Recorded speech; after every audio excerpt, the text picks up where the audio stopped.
Hello दोस्तों, कैसे हो आप लोग। राज ब्राइट स्टिचिंग में तहे दिल से आपका स्वागत है। मैं आपको एक नई कहानी के साथ आया हूँ। कहानी है हाफिज नाम किसान की। वो अफ्रीका में रहता था। वो बहुत खुश और संतुष्ट था। खुश इसलिए था क्योंकि वो संतुष्ट था, संतुष्ट इसलिए था क्योंकि वो खुश था।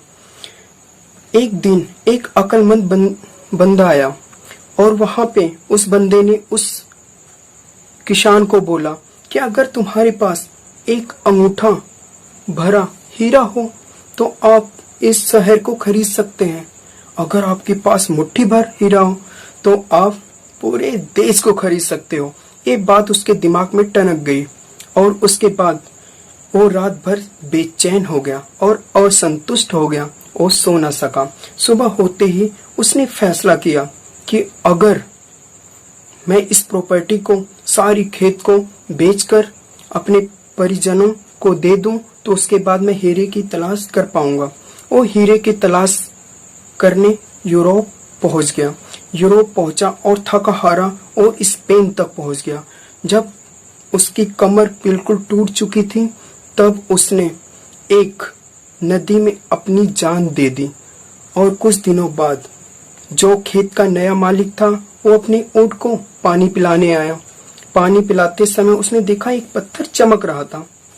उस पत्थर को चमकते हुए देखा तो उस जो सूरज की किरणें पड़ रही थी उस पे, तो इसलिए उसकी चमक आ रही थी। तो उसने उठाया और उसके बाद उसने सोचा चलो दरवाजे पे लगा देता हूँ। जब उसने दरवाजे पे लगाया तो कुछ दिनों के बाद वही बंदा आया जो अक्लमंद था। अक्लमंद जो बंदा आया तो वो कह रहा क्या हाफिज आ गया क्या। तो उसने कहा नहीं, वो तो नहीं आया, वो खेत तो मुझे बेच के चला गया था। तो उसने कहा ये तो हीरा है, आपने दरवाजे पे क्यों लगाया। कह रहे हीरा मैं कैसे मानूं, इससे तो कई गुना हीरा तो इसी खेत में और नाले में बहते हुए पानी के अंदर दिखाई दे रहा।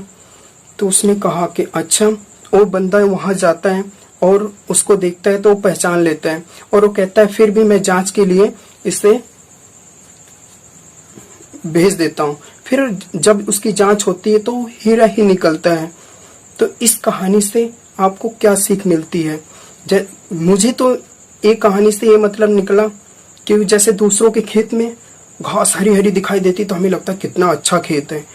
और गांव में कहावत है कि जैसे दूसरे के थाली में घी ज्यादा दिखाई देता है। तो इसीलिए हमारा नजरिया पे डिपेंड करता है कि हम किस चीज को कैसे देखते हैं। एक बात कहते हैं कि अगर गलत समय पे सही काम किया जाए वो भी गलत ही होता है। मेरी कहानी आप लोगों को कैसी लगी आप मुझे कमेंट्स बॉक्स में बता सकते हैं। आप मेरे चैनल को लाइक करें, कमेंट करें, सब्सक्राइब करें और बेल आइकन का बटन दबाना ना भूलें। जय हिंद, जय Bharat. Thank you so much.